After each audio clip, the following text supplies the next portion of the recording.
साया। यूं तो बनारस घाट अपनी खूबसूरती के लिए बहुत प्रचलित है, पर घाट के किनारे कई राज लिए बैठे हैं। ये कहानी शुरू होती है बनारस के घाट के पास बने ममता निवास से, जहां प्रिया लाल जोड़े में ममता के घर उसकी बहू बनकर आती है। आओ आओ बहू, घर को अपने पैरों से पवित्र करो। ममता घर की दहलीज पार कर ही रही होती है कि अचानक एक बहुत गंदी सी बास पूरे घर में फैल जाती है।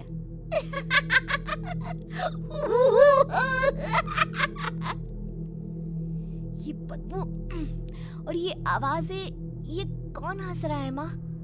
अब ये पड़ोसी ना हमारे थोड़े अलग से है। कहाँ हम शाकाहारी और ये मांस मच्छी खाने वाले। छोड़, तू ध्यान मत दे और गृह प्रवेश कर। और हाँ बहू, अपनी सास की एक बात हमेशा याद रखना, इन पड़ोसियों से तो कभी बात नहीं करेगी। अच्छे लोग नहीं है ये। अपनी सास की ये बात मानेगी ना बेटा? हाँ माँ, जो आपकी मर्जी, मैं उनसे बात नहीं करूंगी। अगले दिन प्रिया अपनी पहली रसोई बनाने रसोई घर में जाती है। ये छोकी बात तो नाक में जा रही है। एक काम करती हूँ, खिड़की खोल देती हूँ। प्रिया खिड़की खोलने जाती है। इतने जाले, लगता है इस खिड़की को कभी खोला ही नहीं गया। पर ऐसा क्यों? ओह, नॉन वेज की स्मेल आती होगी ना। 2 मिनट के लिए खोल लेती हूँ, फिर बंद कर दूंगी। प्रिया खिड़की खोलती है। खिड़की खोलते ही उसकी नजर सामने वाले घर की खिड़की पर पड़ती है, जहाँ एक लड़की खड़ी होती है, हाथों में मेहंदी, लाल रंग की साड़ी, बिल्कुल सजी धजी, मानो प्रिया की तरह ही वो भी नई नवेली बहू हो। वो प्रिया को देखकर मुस्कुराती है। हे भगवान, माँ ने तो इनसे बात करने को मना किया था। प्रिया फौरन ही खिड़की बंद कर देती है और तवे पर चढ़े रोटी की ओर देखने लगती है, पर वहाँ रोटी न होकर मछली पड़ी होती है। ये क्या? पहली ही रसोई में इतनी बड़ी गलती! हे भगवान, अब मैं क्या करूं? प्रिया बहुत डर जाती है और फौरन रसोई की सफाई करने और फिर सभी के लिए खाना बनाने लग जाती है। जब वो सबको खाना परोसती है, सब तो ठीक है, मैं बेकार में चिंता कर रही थी। हे भगवान, ऐसे ही बस अपनी कृपा बनाए रखना। रात के वक्त जब सब सो रहे होते हैं, तब प्रिया को पायल की आवाज सुनाई देती है, जिससे उसकी आंख खुल जाती है। ये पायल की आवाज कहाँ से आ रही है? प्रिया उठकर उस आवाज के पीछे छत की सीढ़ियों तक जाती है। तभी उसे बच्चे के रोने की आवाज आती है। प्रिया छत पर जाती है तो क्या देखती है? वही लाल साड़ी वाली लड़की अपनी गोद में एक नवजात बच्चे को घुमा घुमा कर सुला रही है। तभी प्रिया की नजर उसके पेट पर पड़ती है। ओह गॉड, ये तो प्रेग्नेंट भी है। सुनिए, बच्चा सो नहीं रहा है क्या? मैं कुछ मदद करूं? नहीं नहीं, आपके घर वालों को अच्छा नहीं लगेगा, मैं संभाल लूंगी। स्नेहा की गोद से बच्चा हाथ मारकर प्रिया की गोद में आने को छटपटाने लगता है। दोनों घर अगल बगल में बने होने के कारण प्रिया उस बच्चे को गोद में ले लेती है। प्रिया के पास आते ही वो सो जाता है। बच्चे का वो स्पर्श रात भर प्रिया भूल नहीं पाती और अगली सुबह वो छत पर कपड़े सुखा रही होती है। तभी उसे एक औरत इशारा करके बुलाती है। स्नेहा कह रही थी बाबू तुम्हारी गोद में आते ही सो गया। मैं गौरी, स्नेहा की माँ हूँ। बहू, घर आना, बाबू को खिला भी लेना। शाम को जब घर पर कोई नहीं रहता, बच्चे से मिलने के लिए प्रिया छिपकर अपनी पड़ोसन के घर चली जाती है और कुछ देर बच्चे को खिलाकर वापस लौट आती है। इसके कुछ दिन बाद ही प्रिया को पता चलता है कि वो माँ बनने वाली है। ममता की खुशी का ठिकाना नहीं रहता।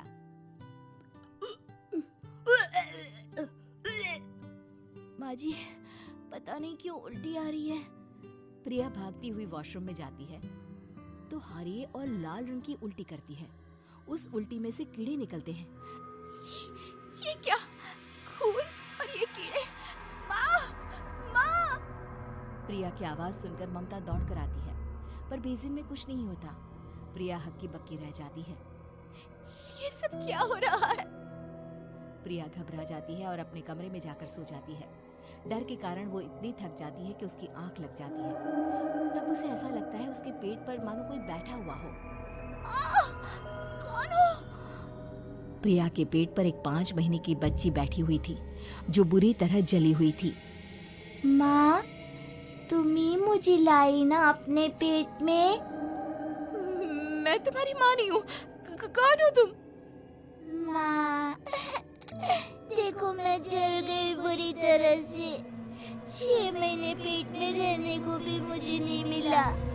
सहला दो ना माँ।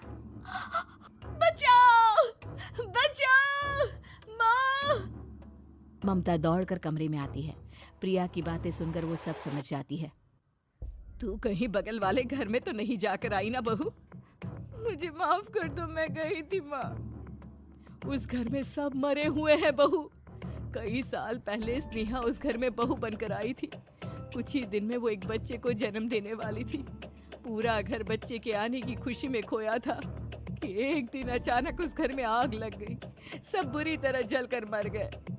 गौरी आज भी दादी बनने का इंतजार कर रही है और इसीलिए स्नेहा ने अपना अजन्मा बच्चा तुम्हारी कोख में डाल दिया। ममता ये कह रही होती है कि पीछे से उसके पैरों को एक बच्चा पकड़ लेता है। दादी, दादी। माँ, स्नेहा की गोद में यही बच्चा था। ये बच्चा कौन है फिर? तेरी मौत है। तेरी भी दादी। जिस चीज का ममता को डर था वही हो गया। ममता निवास के ऊपर मौत ने चादर बिछा दी थी।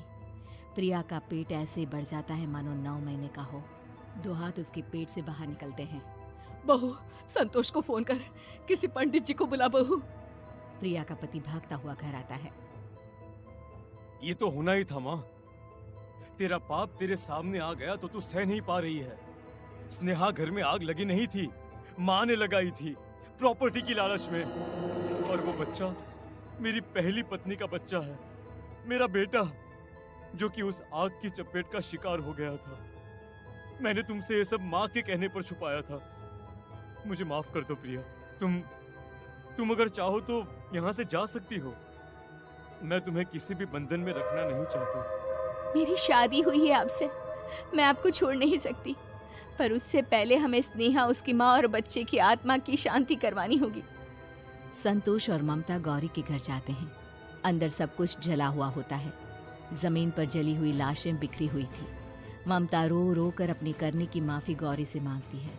प्रिया स्नेहा के घर वालों का अंतिम संस्कार करवा देती है और ममता निवास फिर से आत्माओं के साए से मुक्त हो जाता है। गर्भवती पति। सिद्धांत औरतों को सिर्फ घर के काम और बच्चे पैदा करने की मशीन मात्र ही समझता था।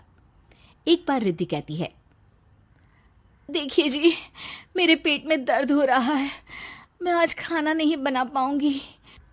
अरे करना ही क्या पड़ता है तुम्हें काम जो नहीं कर पाओगी?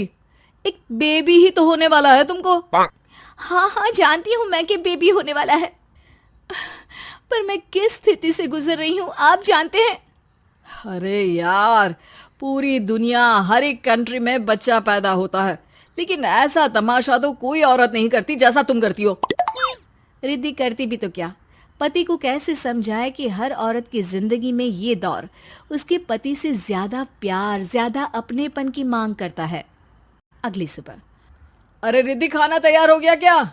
एक काम करना, गर्म पानी की बाल्टी मेरे वॉशरूम में रख देना। कैसी बात कर रहे हो? डॉक्टर ने मुझे मना किया है ना भारी चीजें उठाने के लिए। अरे ये सारी बातें डॉक्टर ऐसे ही पैसा कमाने के लिए करते हैं। मेरी माँ तो पूरे खेत की जुताई करती थी जब मैं होने वाला था। अब देखो कितना मजबूत पैदा हुआ हूं मैं। रिद्धि को अब इन बातों की आदत हो जाती है और वो पति के कहने पर बाल्टी उठा तो लेती है, लेकिन दोपहर तक। माँ, मेरे पेट में दर्द हो रहा है। बेटा, कोई भारी चीज तो नहीं उठाई थी ना? हाँ माँ, मैंने गर्म पानी की बाल्टी उठाई थी। माँ को रिद्धि की इस बात पर गुस्सा आ जाता है और वो उसको बहुत सुनाती है। अरे बेटा, इतनी अकल तो जानवर को भी होती है कि गर्भावस्था के बीच क्या करना चाहिए और क्या नहीं। लेकिन रिद्धि कहती भी तो क्या। शाम को जब सिद्धांत घर आता है तो वो उसे लेकर डॉक्टर के पास जाता है। आज की रात आप लोगों को यहीं अस्पताल में रुकना पड़ेगा। सुबह तक ही अब हम लोग कंडीशन ठीक कर पाएंगे। बस फिर क्या था, रात के अस्पताल में सिद्धांत सो तो जाता है, लेकिन पूरी तरह नहीं, सपने में। अरे डॉक्टर साहब, आपने मुझे अस्पताल में क्यों रोका आज? तुम प्रेग्नेंट हो और तुम्हें बच्चा होने वाला है, लेकिन आज तुम्हारे पेट में दर्द है ना, इसलिए। सिद्धांत को सोते सोते ही फील होता है कि उसके अंदर कोई अंश है जो जी रहा है। अरे ये पेट में गुदगुदी क्यों लग रही है? तभी वहां रिद्धि आ जाती है। अरे यार, क्या सारा दिन ही करते रहते हो? ऑफिस जाओ, काम करो। अरे यार, मैं बस में सफर नहीं कर सकता। झटके लगते हैं तो डर लगता है कि कहीं बच्चा। बच्चा? क्या बच्चा? अरे जब मैं मेरी माँ के पेट में थी ना, तब वो ऊंची ऊंची पहाड़ी में पानी भर कर ले जाती थी। देखो कितनी स्ट्रांग हूँ मैं आज। पति को रिद्धि की बात पर गुस्सा आता है और वो सीधा अपने पिता को फोन करता है। देखिए ना पिताजी, एक तो पेट में बच्चा, ऊपर से बीवी कोई केयर ही नहीं करती, ना ही ख्याल रखती है, ऊपर से ज्यादा काम बता देती है। अरे बेटा, इन महिलाओं को बच्चा पैदा करना पड़े ना, तब पता चले कि कैसे खुद के अंदर एक जीव को पालना मुश्किल होता है। अगर अपने बाप से फुर्सत मिल गई हो तो ऊपर छत पर मेरे कपड़े सूख रहे हैं, ले आइए। सिद्धांत सीढ़ियां चढ़कर छत पर जाता है और हांफने लगता है। हे भगवान, लग रहा है कि बच्चा अभी हो जाएगा। रिद्धि, और रिद्धि। क्या हो गया? छत पर अमेरिका का प्लेन देख लिया क्या जो एक्साइटेड होकर चिल्ला रहे हो? रिद्धि, मुझे दर्द हो रहा है पेट में, मुझे सीढ़ियां चढ़ने को मत बोला करो। अरे यार, नाटक शुरू इनका। जब देखो तब बहाना। बच्चा ही तो होने वाला है, कौन सा संसद से देश का बजट पेश करने वाले हो जो इतना घबरा रहे हो? अरे यार, कौन समझाए तुमको, मुझे घर जाना है। अब नीचे भी आ जाओ या ऊपर से कूदकर घर चले जाओगे? सुनो, आज शाम को जल्दी से आ जाना, मुझे ना गोलगप्पे खाने का मन है। एक तो पता नहीं तुमने जॉब क्यों छोड़ दी। अरे दुनिया जॉब भी करती है, घर का काम भी करती है और बच्चे भी पैदा करती है, लेकिन तुम खैर, अब तो पूरे घर की जिम्मेदारी मेरे सर पर है, तो कैसे जल्दी आऊं? अरे यार, कैसे जॉब करता, सारा दिन तो नींद आती रहती है, मछली लगती है और उल्टी। छी छी छी, फालतू की बात मत करो। अरे खुद को पेट में 10 किलो का पत्थर बांध कर काम करना पड़े ना, तब पता चलेगा। अरे यार, तुम तो ज्यादा ही इमोशनल हो जाते हो। दुनिया भर में सबके बच्चे पैदा होते हैं, लेकिन नखरे तो तुम ऐसे कर रहे हो जैसे दुनिया के एकमात्र इंसान हो जो बच्चा पैदा कर रहा है। सिद्धांत को वो सारे पेन, वो सारी परेशानियां होती है जो एक गर्भवती महिला महसूस करती है। एक दिन पड़ोस का आदमी, अरे भगवान का शुक्र मनाओ कि बच्चा नॉर्मल हो गया। साइंस के अनुसार एक बच्चे को पैदा करने का दर्द उतना ही होता है जितना हड्डी के टूटने का। हे भगवान, मैं ये दर्द कैसे सहूंगा, मुझे तो छोटी सी चोट से भी डर लगता है। तभी वहां रिद्धि आ जाती है। अरे कैसी बात कर रहे हो? तभी तो कह रही हूँ, खूब शारीरिक काम करो, तभी तो जाकर बच्चा पैदा करने में आसानी होगी। और इसीलिए तो कहती रहती हूँ कि मेरे नहाने के पानी की बाल्टी को वॉशरूम में रख दिया करो। सिद्धांत बेचारा करता भी तो क्या, जब बीवी समझने को राजी ही नहीं। सिद्धांत पानी की बाल्टी उठाकर जैसे ही वॉशरूम में रखता है, उसके पेट में दर्द होने लगता है। हे भगवान, मर गया रे, मेरे पेट में दर्द हो रहा है। भगवान, मेरा बच्चा तो ठीक है ना? सिद्धांत रोने लगता है कि तभी वहां नर्स आ जाती है। ए, रो क्यों रहे हो? तुम्हारा बच्चा ठीक है। भला कोई आदमी प्रेगनेंसी में अपनी बीवी से बाल्टी उठवाता है क्या? सिद्धांत की नींद खुलती है तो पता चलता है कि वो तो सपना ही था। वो भागकर रिद्धि के कमरे में जाता है। रिद्धि, रिद्धि, मुझे माफ कर दे। पति होने के नाते मेरा कर्तव्य था कि मैं तुम्हारा और अपने बच्चे का ख्याल रखूं। घर चलो, अब मैं आज से तुम्हारा पूरा ध्यान रखूंगा। मैं समझ चुका हूं कि बच्चा पैदा करना बच्चों का खेल नहीं,